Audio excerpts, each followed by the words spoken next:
Okay, we'll give it one more minute just in case anybody is still trying to join.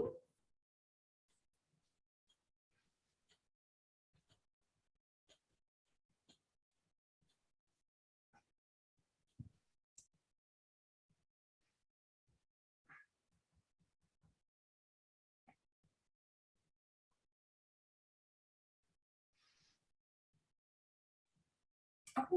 Well, welcome to the first DPAL meeting of 2022.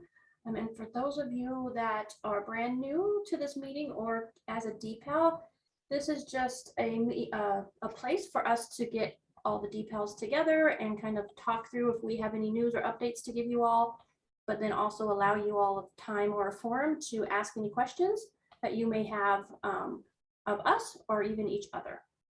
We try to hold these meetings quarterly. You know, COVID kind of put some wrench in that, so I'm hoping this year we can get back on the cadence to having these every quarter moving forward. And I forgot to introduce myself. Sorry, guys. I am Kyla. I am the HMIS program manager here at MDHI. And today we are going to be talking. I'm just going to do a welcome, have a few things that I'm going to start with, and then we're going to talk all things data with Matt and John, and then we have some training things to go over that Jazz and Ben will be handling, and then we will share some new resources that we have developed, and then do a wrap up and leave time at the end for any questions and answers.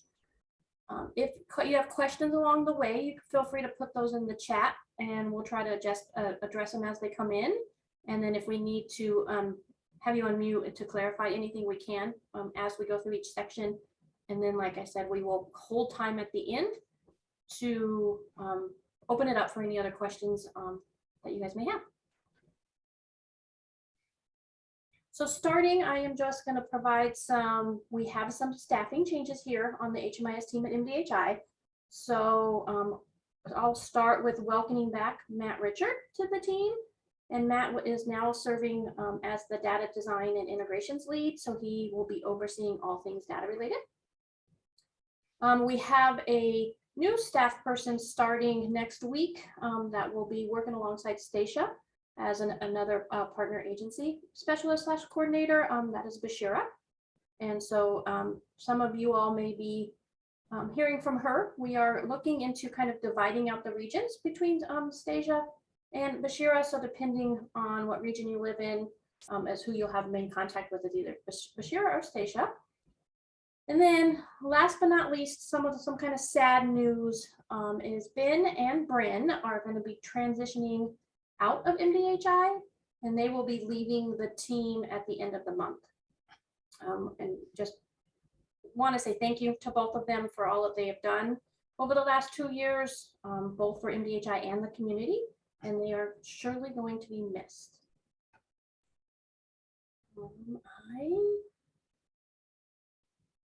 I'm now going to pass it over to either Matt and John to start talking through data. Awesome. Thanks, Kyla. And nice to see everybody again. As Kyla mentioned, my name is Matt Richard, and I am back here at MDHI in this new role. So excited to be here today and be speaking with everybody. So we did have a quick update on the front end about our custom data request process. And this is more to do with like things that you can't fulfill yourself or can't do easily, right? Like you might need to use Looker or create an ad hoc request, things of that nature. So we've updated our custom data request process. It's still in the same place as it was before. It's on our website at mdhi.org/HMIS. And then near the bottom left of the page, there's this custom data request section.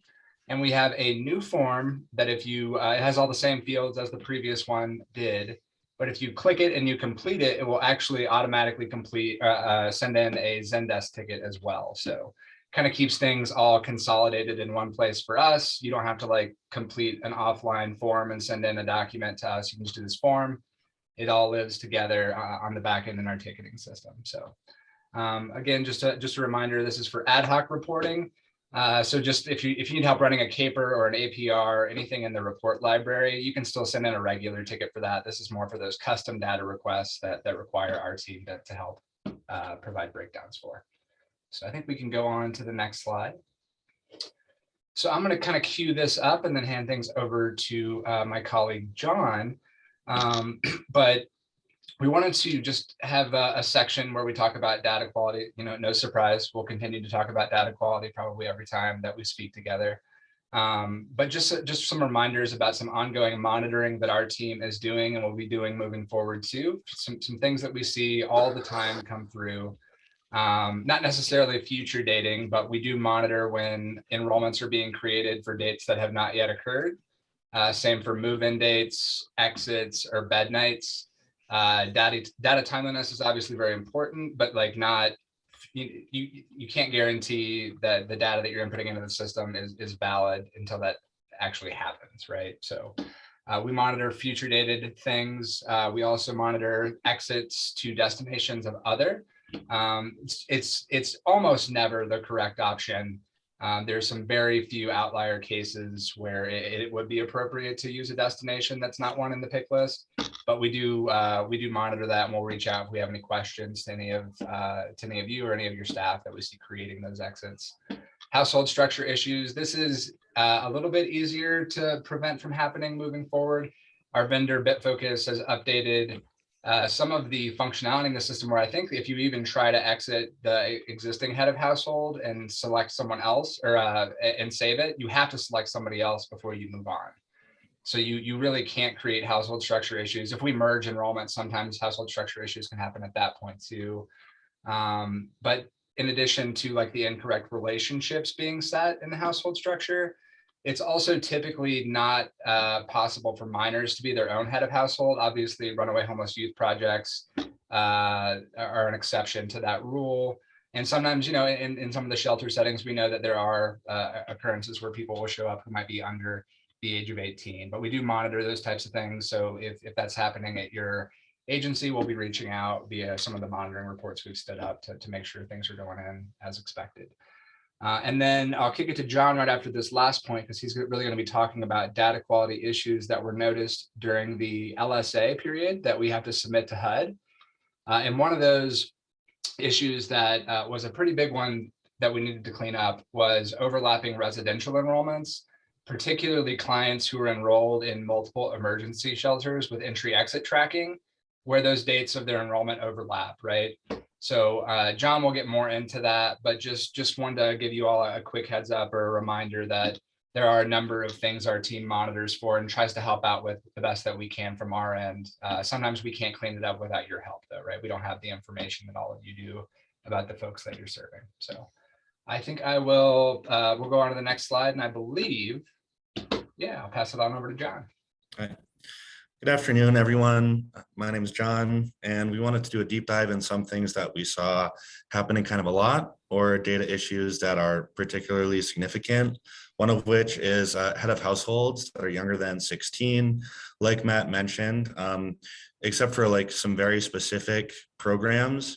This should never really be happening. And the way that we see it happening the most is if you look at that first screenshot, when enrolling clients, they have these include group member toggles. And if those aren't switched on, we're not going to get group enrollments, which becomes an issue when you have families that are composed of adults and children. So the best way to avoid this issue is just to make sure that we're being really intentional when these enrollments are being made, that the correct group members are included in the enrollment. But sometimes mistakes happen, and they're going to keep happening. And so sometimes children get enrolled as individuals when they should have a group enrollment. And so if you look at the screenshot on the bottom, this is the program history of a client who is a child, and the program information is blacked out. But that's the exact same program, and they have two enrollments that started on the exact same date, one as an individual enrollment and one as a group. So what probably happened here is someone made a mistake and enrolled this child as an individual, and then realized their mistake and made a new enrollment that was a group that contained all the household members that should have been in there, which is great, but this individual enrollment still exists. And so when we pull a report, it's still going to show up as like a 2-year-old staying by themselves in a permanent housing project, which is probably not the case. So there's really nothing that you can do on the agency side of things to fix that. So what we ask you guys to do, or whoever's doing that data entry, is to email the help desk and we can fix it. It's really easy and simple on our end, but the sooner we get that figured out and the sooner that we can either delete or merge the enrollment, the better it is for data quality. And I think the next slide is all you, Matt. Awesome. Thank you, John. And another quick thing, just since we're talking about, potentially clients that are under the age of 18, just another quick reminder. I know that we have a few youth providers in the continuum. If you're creating a client profile for an unaccompanied youth, so someone who specifically is under the age of 18, just be sure to be marking their client profile private if they're unaccompanied and under the age of 18. So in terms of next steps here, we had some other reminders about best practices for data quality. So clients who have children that are born after the project start date that they're currently enrolled in, the main thing to take away is that the project start date for those newly born children entering those projects in those households, their project start date just can't be before their date of birth, right? So that's a pretty easy thing to remember. It can be the same day as their date of birth. It can be one day after. It can be whenever that the case manager is made aware that there is an additional household member. But just a quick reminder that you can't have a project start date before you were born. Similarly, and this is another thing that's kind of baked into the system functionality now, you can't have a project move-in date in any of the permanent housing program types that falls outside of the enrollment range for them, right? So it can't be before their project start date. It can't be after their project exit date. It has to make sense logically for the system. And that is now hard coded into Clarity moving forward. So you actually won't be able to save move-in dates that occur before or after those enrollment dates there. There are best practices for transfers. If someone's coming from one program, one permanent housing program where they were housed initially into a subsequent permanent housing program, you can just make the move-in date the exact same as the next project start date that they're being transferred into, right? So that's kind of some guidance from HUD about how those best practices work. And I think that kind of covers this slide. And we can go on to the next one. I think we had a question. Okay. Laura, I think I can, because I'm sharing my screen, I can't tell. I think somebody raised their hand. Yeah, no, it was me, but I think Matt answered my question because I was going to ask about clients that were bridged from rapid rehousing to permanent supportive housing. And so what I'm hearing is set the move-in date as the start date in the new program, even though that doesn't necessarily reflect their background. But right, it's one of these things where we're following the guidance from HUD, where to accurately document the transfer and their living situation at the time of that subsequent enrollment, you just have to make it the same as the start date for the transferring enrollment. Okay, thanks. Yep, good question, Laura.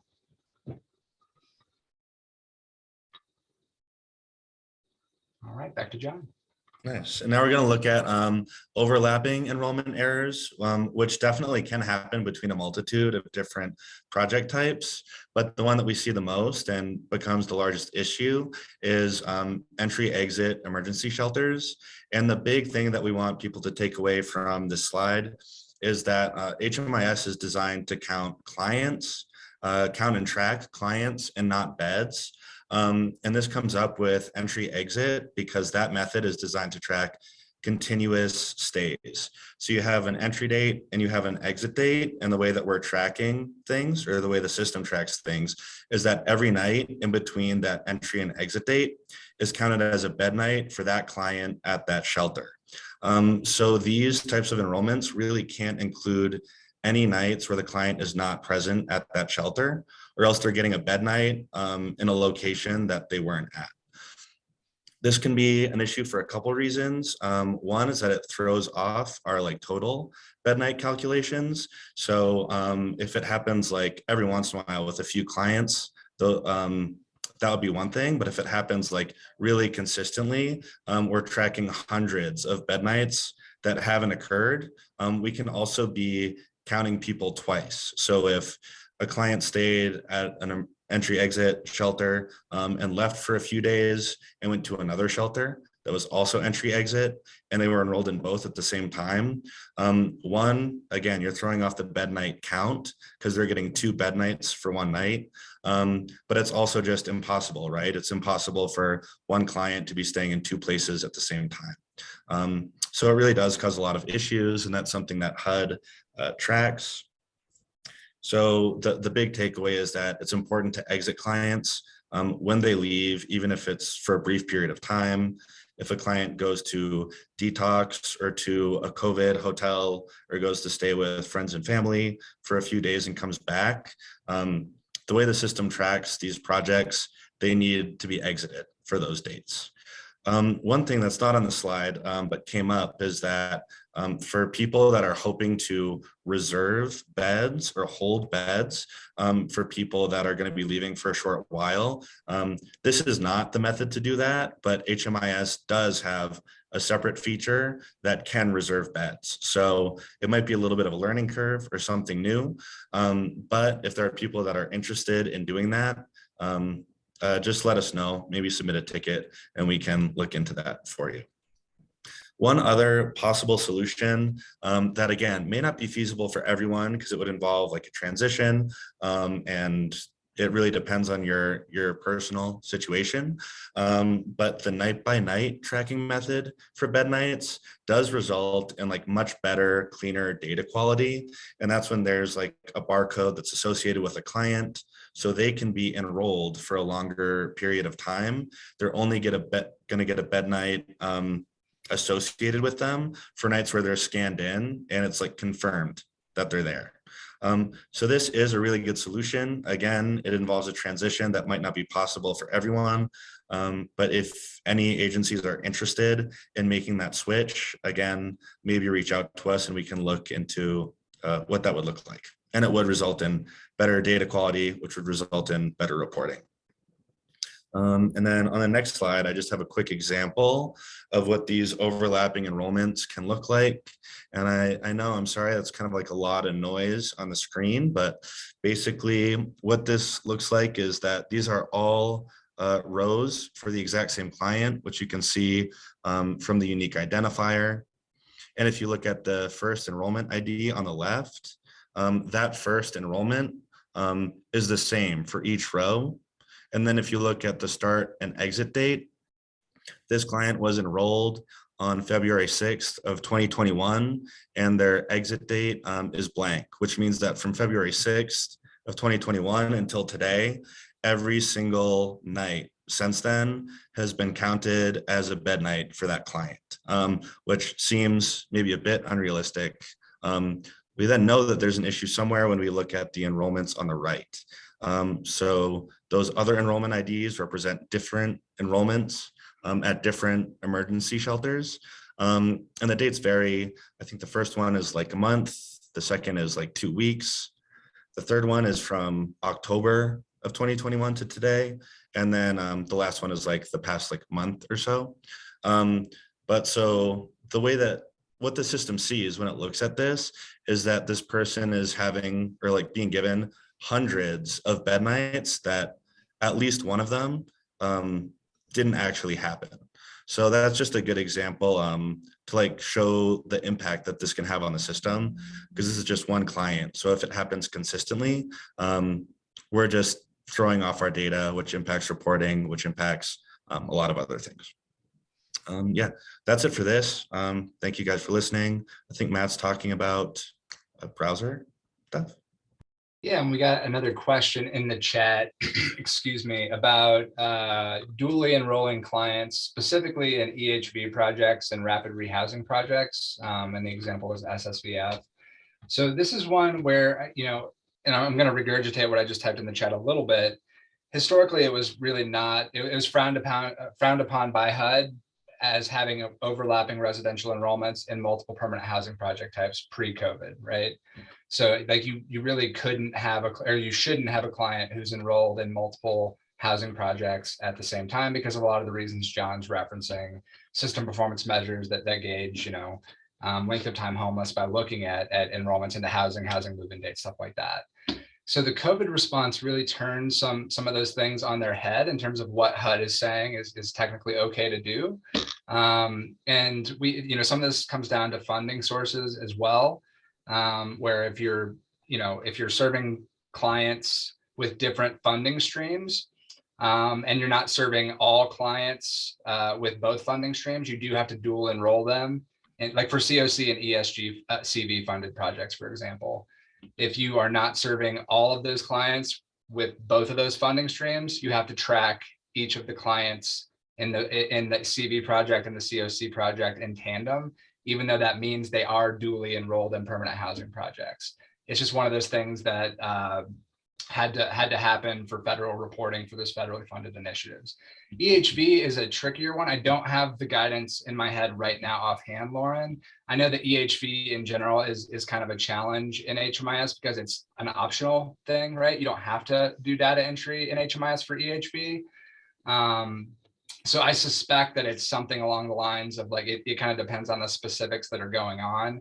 But I can work to submit an AAQ or track down some documentation that clarifies that, unless anybody else on the team might offhand know additional language about that. EHV has been kind of a moving target since those dollars rolled out with the COVID response there. And Renee popped in some additional info in the chat too. Yeah, so I mean, it seemed like my inclination is that it's permissible due to the disconnects of like how the funding is operating, but we can dig into documentation to make sure we all feel good about that moving forward, if that sounds good. Cool. I see nods from people that were chatting. So yeah, just real quick. This is just another quick reminder about the browsers that Clarity, our HMIS supports. So I think this has been in previous DPAL slides. I won't wax poetic too much about it. Just make sure you're using an up-to-date version of one of the supported browsers. Especially if you're running into any trouble with reporting or functionality right now. And then another plug for the BitFocus idea portal. It's kind of funny. I think I might have made this slide once upon a time. BitFocus does not capitalize the F in their name, and I found that after I worked there. So their idea portal is just a place where anybody who uses Clarity can submit ideas that we would like to see as feature enhancements, and we can actually kind of crowdsource votes together. So if there are things that we all think would be value adds that we'd love to see Clarity be able to do better, or just do in general that it doesn't, if one of us submits an idea and shares that idea with the rest of this group, or even with our end users, we can organically kind of drive up the number of votes for ideas, and they do, prioritize ideas that get a lot of votes. So just a plug for that website and that functionality. And yeah, if you send an idea in, or you have an idea for something that you'd like us to send in, just let us know, and then we can all kind of maybe reach out to our DPAL network and say this idea was submitted. Let's all vote it up and get that feature prioritized. So I think that's it on that one too, Kyla.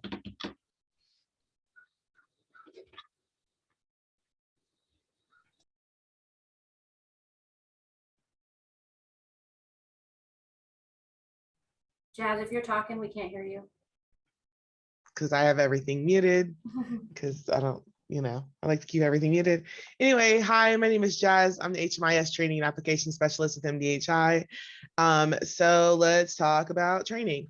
There's a new training process, sign up process. There's a process for you guys to sign up your end users. Previously, you were emailing into the help desk, but I have now set up a new process on the help center so that it's a little bit more automated.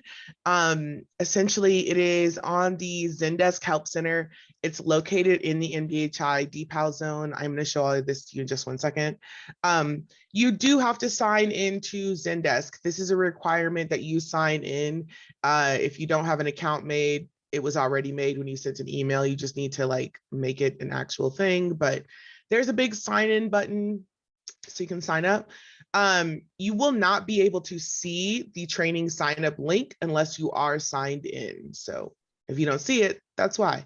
It links to a Google form. You open that up, you're gonna fill in all of the required information. There is some messaging that's included at the top that we ask for you guys to send to your staff members. And we will be starting this process on Monday, April 25th. Here, I can share my screen for a second, Kyla. And I can show everyone. this process. Cool. Okay, so this is the Help Center, cohmis.zendesk.com. Hopefully most of you are familiar with this and you are utilizing it. This is where you put a lot of information.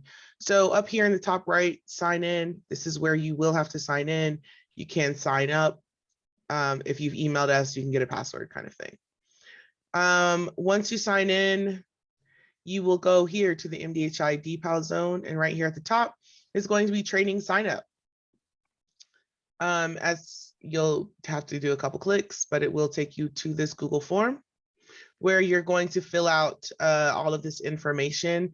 There is messaging here at the top that needs to be sent out to your staff members. It basically includes the URL. It lets them know that they're going to receive a username and password from our LMS. And if they don't, here's the URL and they can just use their email to reset their password. It is that simple. So hopefully that gets that process rolling a little bit faster. And if there's no questions, we can go to the next slide that I'm not sure what it is.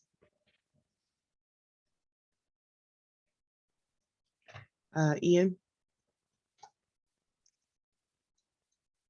Yes, thank you, Jazz. This might be specific to us, BLA, but this is only for MDHI, correct? Are the other COCs still using the old process? This is only for MDHI. This is not MDHI. for the other COCs. This is specific to us. Figured, just want to make sure that was clear.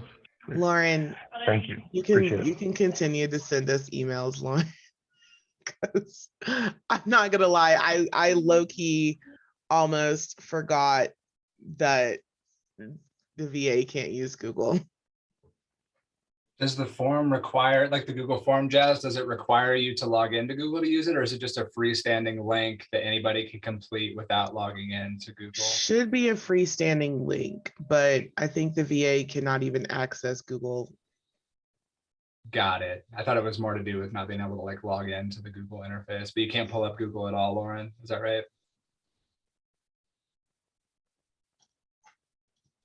Okay, cool. And Ian, just to add a point of clarification is, the other COCs are aware of the feature of automating and they are in talks of doing it. I think they're having MDHI pilot it first before they see if they want to go on board. So right now it's MDHI only, but the other COCs may be implementing it. Sure. And you should be, I mean, if you just go to Zendesk, like if you've sent an email in before to Zendesk, it does create a very basic profile for you. And you do just kind of fill out a little bit more information. If you do sign up, I think it's going to tell you that you have an account already because you've sent an email. But it should be fairly easy to complete.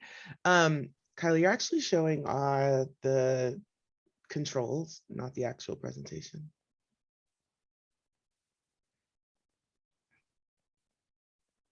Right. I noticed we did that for the permanent housing webinar once upon a time too. When I went to rewatch that a few weeks ago, I was like, oh, that was the wrong view to use. Is that better? Yes. Okay. Yeah. Okay. Thank you. So what happens next after you guys fill that form out? We've set up an API that goes to the LMS. The LMS automatically creates a profile for this person. If they have previously been signed up and they have been deactivated, it will reactivate that account for them. And there will be an automation that'll automatically get them assigned to the first course. They will get a registration email from noreply@talentlms.com. And if, like I said, if they don't get the email, they can go to the website, just use the forgot password feature. All they need is their email. I'm working to get it automated so that the help desk can also send a follow-up email letting the staff know that they've been signed up. And then, yeah, they can go ahead and say, they can go in and start the first course that's assigned to them. Yeah, Lauren, that's cool. You can be the one exception to the rule and send me emails still.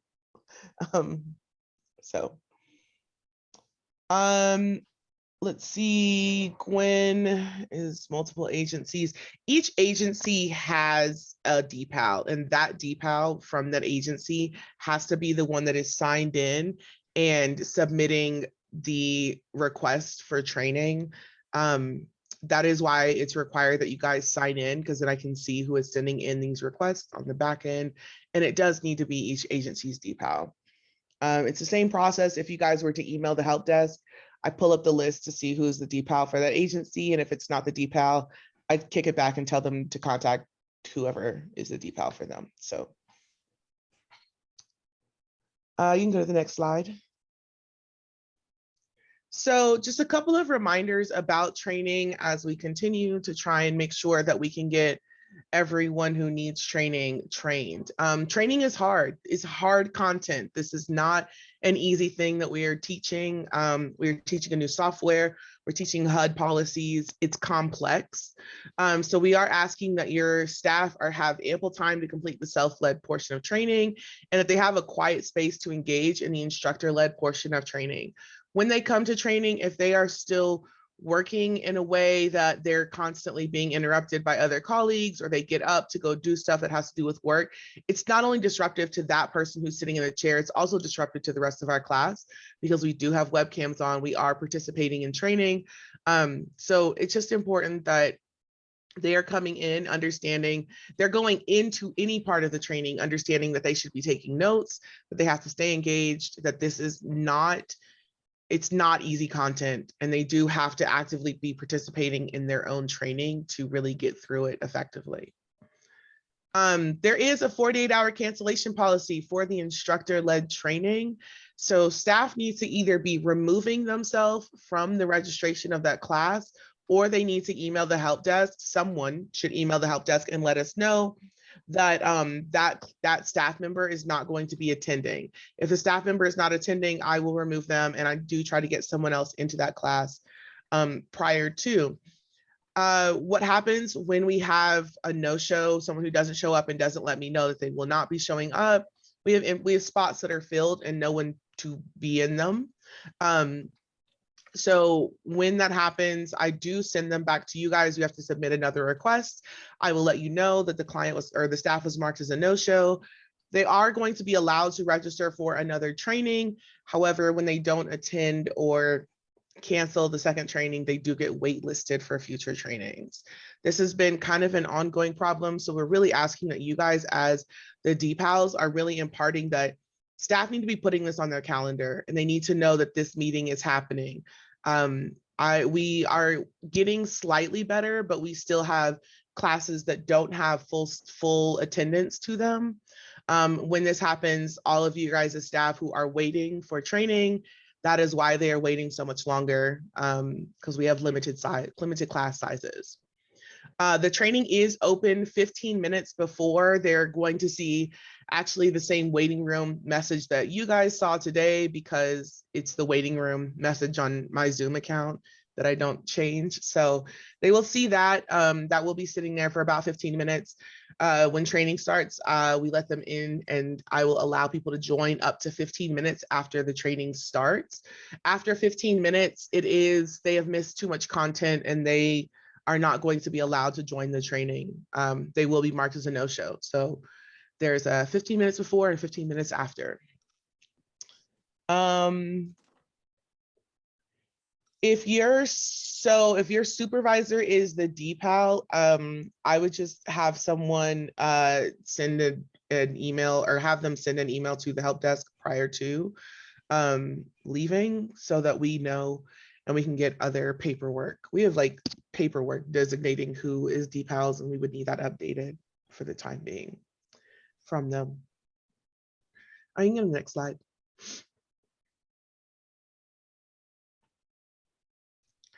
So I left in a screenshot of the LMS just so you guys can see what it looks like. Where this arrow is pointing, these are the courses that people will be in, and they can see their own progress. Just above that arrow in that like tan bar, you can see where it says courses in progress versus completed courses. Staff can click on, these are clickable things. They don't necessarily look like them, but they can switch between courses that are in progress versus their completed courses. So if they see one that should be there, and it's not, they're probably looking at completed, and they need to actually click on courses in progress. Over here where I have it circled is the calendar. This is where they are going to be able to see and join the instructor-led training. If they are registered for a date, they need to log in. They click on their calendar. It's on their calendar with a link to join, and it's very easy. The join button will be available, again, 15 minutes before the start of training. You can go to the next one. Cool. A couple of policies about HMIS training. After being registered in the LMS, staff will have 60 days to sign in and begin their training. If they've not signed in 60 days, I will be going in to deactivate them. We do have a limited number of LMS licenses. So when we start encroaching upon the number of people that we have, I start deactivating staff. Also, staff who have completed their training, all of the training that we currently have available, I start deactivating them as well, just so that we can recycle those licenses for new people. And then this is pretty much stuff that I already talked about, the policies. The help desk, I do monitor the help desk for the first 15 minutes of training. While I do have this 15-minute time limit, if a staff member is emailing into the help desk and they're actively trying to join the training within that first 15 minutes, I will continue to work with them to try and get them in for about a half an hour. At that point, if they're not in, I have to then also lead the training, and I can't continue to email back and forth. But if your staff members are having any trouble accessing training, they should be emailing the help desk like right before or time of. So you can go to the next slide. Office hours. We're now offering training office hours. This is a time on Friday from generally at 11. It does sometimes change, but I update that in the LMS when it does. It's basically a time that anybody at any point of the training can come and sit with me, and I can answer any questions that they might have or they don't understand. It does not matter where they are in training. They can still be in the self-paced stuff. They can be waiting for the instructor-led. They can be trying to complete the practical. At any point in training, I will be there on Fridays, and they can come in and ask questions of me. I'll tell you guys the same thing I tell your staff. I went to school to be a middle school teacher, so I don't give people answers, but I'll lead them to figure out the answer on their own.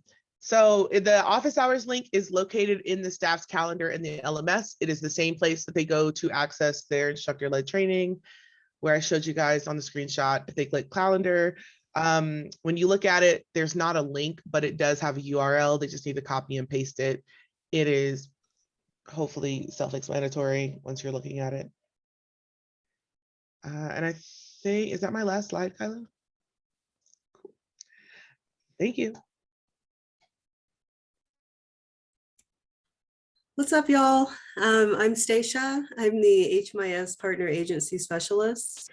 And we're just going to talk about some resources for DPALs, including some forms that I created that I'm very excited about.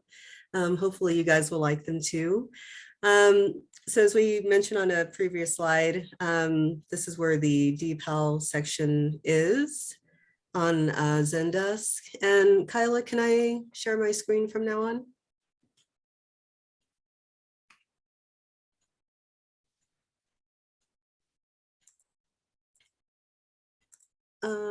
I think I want this one.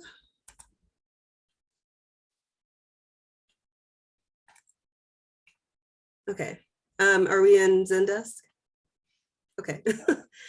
Yeah, so just to show you where the DPAL zone is, just clicked on it. So, you know, hopefully this is something you guys are visiting regularly, because we do put updates in here, try to on a regular basis. So here's the training sign up that Jazz was just talking about. And as far as DPALs go, I mean, I know that there's, you know, always a lot of transition. So if you could just make sure we have like an updated DPAL for your agency, that would be really helpful. And to do that, you would just send us a DPAL agreement, which is right here. So just send that to the help desk just to make sure we have updated DPALs for everyone. All right. Okay, so cool. So now, I don't know about you guys, but we do not like our forms, in particular the program setup form. It drives us crazy. So I hopefully have made a way to make it a little bit more user-friendly, and that's by using Jot form. So actually, I think I need to go here. Are we in Jot form now? Did my screen switch? Okay, cool. All right. So I've created 3 forms here. So this first one is the project setup form / bed inventory form. On the paper forms, they're separate. So I just put them all on one Jot form. And then we have the list of services available in Clarity. And then the last one is just the inventory form by itself. So for projects that are already set up, if they just need to fill out the inventory, we have this form here. Excuse me. So let's look at this one first. Okay, so this is the new program setup form.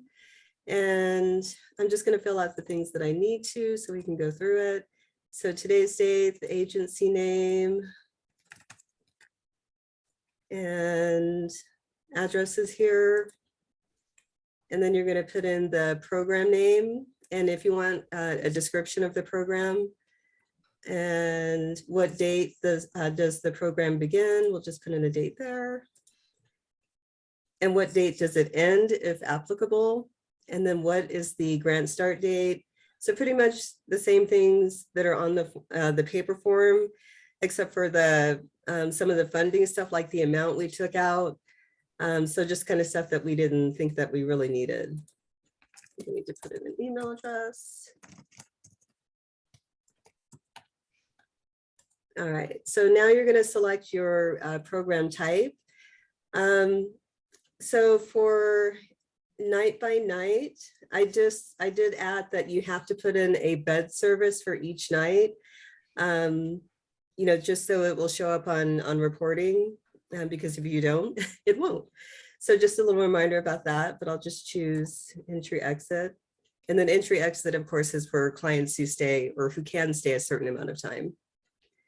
And then we have all the funding sources here. I'm just going to choose this one.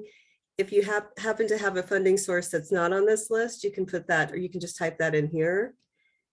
And then for housing programs, you know, is it site-based, site-based clustered, or tenant-based? And also non-residential, residential, just, you know, stuff that you know from the paper forms already. Oops, I missed something. There we go. All right. Okay, so that was the program setup form. Well, the program setup section, I should say. We're still on the same form. So if you have an emergency shelter or any housing program, you will want to go ahead and fill out the inventory form. So pretty much the same as the paper form, you want to put in the date that the inventory starts and ends if applicable. If you have any of these, this will show up for bed availability, but if you don't, those options don't show up there. And also, if you have any beds or vouchers dedicated to youth or veterans, these additional questions will show up here. And if you don't, you would just put how many beds you have for any type of client. And then last but not least, of all the beds / vouchers, how many do these apply to, if any? Well, you should have one of them, but you may not have all 3. And then you just hit submit. So what happens is it goes into like a little queue on JotForm for me.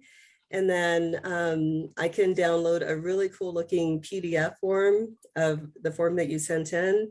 I can send that to you as well. And that's what we will now be storing, you know, under our agency paperwork. So that's that form. And then, so this one is the exact same as the second half of this form. So then I also created a new services form. And so yeah, so just your name, your email, and the program name that you're sending in services for. And then we should just have all the service categories, so case management, and then you can select which services within that category you would like. If you have some that you don't see on this list, you can type those in here. So same for everything. And that's it. Any questions on the forms or any feedback? I had a question. Can a program manager fill out the services, or does it have to be the DPAL for a new program setup? No, anybody can fill out the services Thank you. form. Yeah. Unless you really want to, Jody, then you're No, welcome. no. I don't know squat about services. Yeah, anyone can fill those out. And like I said, they're here. So the services form, the project setup and bed inventory form, and then just the bed inventory form.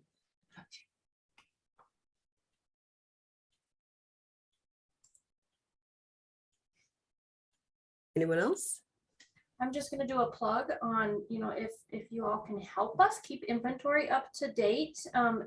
You won't be getting nagging emails to me around hick and pit time to make sure that it's open or up to date. So that's one benefit of making sure that you utilize the program inventory form. It also helps with coordinated entry as well. So yeah, just a plug to, please try to keep your bed inventory up to date.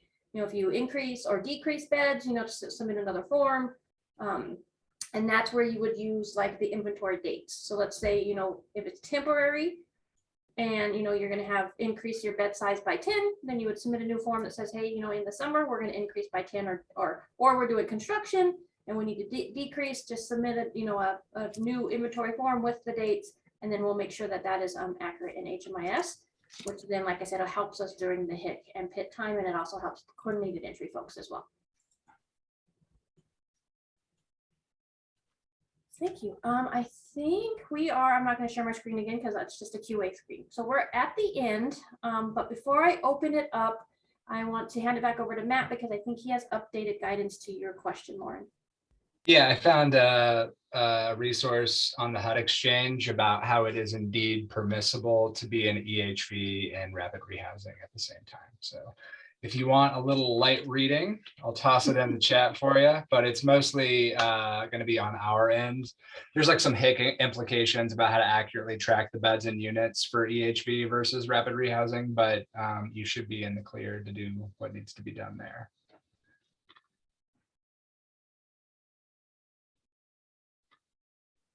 Okay, well, that's all the structured stuff that we had for you all. So just want to open it up if you guys have any questions, if there's, something you would like to hear more about from us.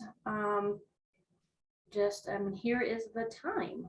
I know I had this scheduled for 2 hours. I don't think we usually go 2 hours. So I can, we can hang around until 2 o'clock. If there's no questions, if there's questions, we can go as long as we want, but just opening the forum. You can either type it in the chat or you can just raise your hand and unmute yourself as well.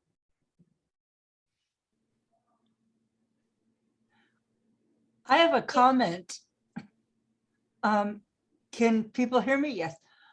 Okay, I just want to encourage DPALs to encourage their users to make use of the alias line. We have an absolutely charming guest at Comitis who changes her nickname every 2 years.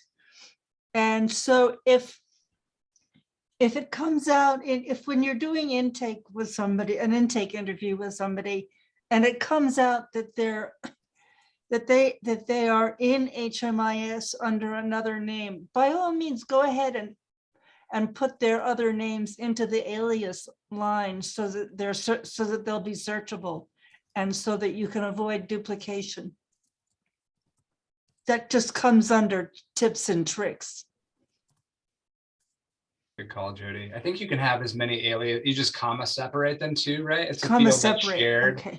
So if you see aliases and numbers and stuff in there, like I wouldn't wipe anything out because those could be duplicate records that got merged and you can still search on the Yeah, old one. exactly. So just keep adding things on with an additional comma in between them at the end, since it is shared by all the providers. And sorry, this just came up when you said that. Another thing to flag is we just did a report, quick look, and we have over 6,000 duplicates in the system. And so MDHI is going to do a fun merge party and try to get those down. But just a word of caution, if you can please remind your staff to be searching for the clients first, to try to prevent from creating those duplicate profiles. So that's just a plug. Like I said, we will be doing the cleanup on our own to try to get that down. But it is, when we launched back in 2018, we had over 10,000 system-wide. And that was, some of it was due to migration and the crappy system we used to use. But now, we got them down a little bit and they're on the rise again. So we just ask that you guys, work with your staff to be cautious that you are searching for clients first before creating another duplicate.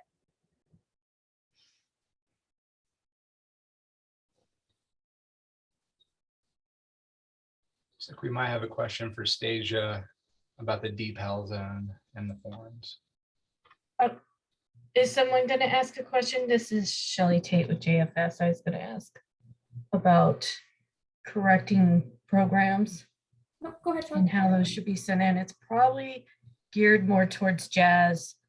And we talked about this the other day, Kyla, but I have one right now again for rapid rehousing, somebody who is in an MDHI program and should be in a host.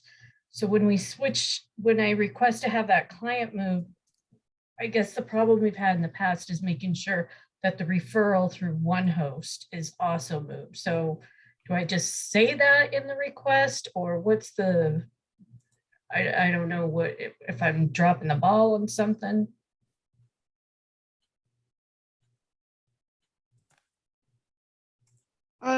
If you want to send those clients to me at the help desk, I can definitely make sure that everything looks correct on the back end. I don't know, I need to look at some clients to have a better Okay, answer. I'll send you one after the meeting.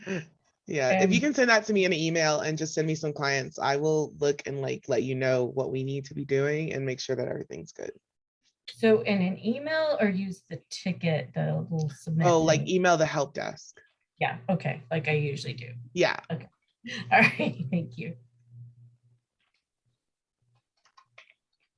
And then just to clarify in the chat, if the client is marked private, due to, either a minor or wants to, we will not merge those profiles. So we would only, merge the duplicate profiles for clients that are not marked private. So we know that some of those duplicates are because they have two profiles and one wanted to be marked private. So we will not touch those ones. I ran into one of those recently, yes.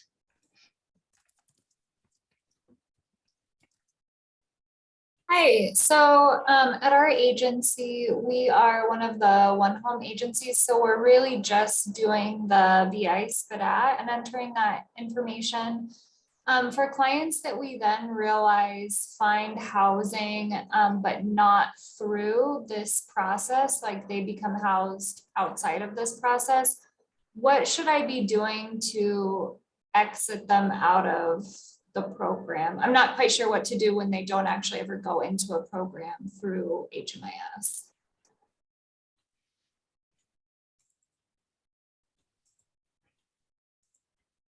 I can take that one. You're talking about like a client that self-resolves or was enrolled into a one home program and then does not get a housing resource through one home, correct? Correct. Or I guess I should also ask, like, let's say they get a Section 8 voucher or a housing choice voucher through just the lottery, but not through this. Yeah. So yeah, exactly what Renee is saying. We would ask, like, if you've already done a VI with them and they're on the community queue, you're just going to remove them from the queue, and the option is going to be like self-resolved, and you'll mark or housed without community inventory, or with community inventory, sorry. And then you'll exit them from the one home program, and from that exit destination, it's going to be where they went to. So pretty similar for like exiting from a different program. The only extra step is that you're going to have to remove them from the queue as well. No, Renee? No, if you exit them to a housed destination, regardless of whether the program itself was where they became housed, it will automatically take them off the queue. Yep. There you go. Learning new things as well.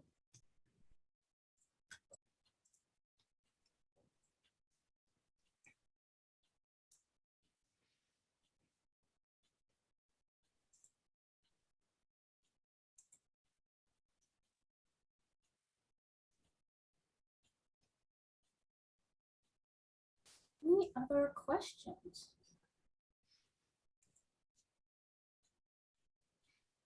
Okay. The MDHI team will hang out for a little bit, just in case if you guys have questions, but if you're not, feel free to jump off, and thank you guys so much for joining us. And like I mentioned at the beginning, look for another email from me to have another one of these meetings, July, August timeframe. Trying to get on it, like I said, trying to get back on the cadence to where we're having these at least three times a year. So look for more of that. And then in the meantime, if you have any questions or anything else comes up, feel free to reach out to the help desk, and we'll be happy to assist you.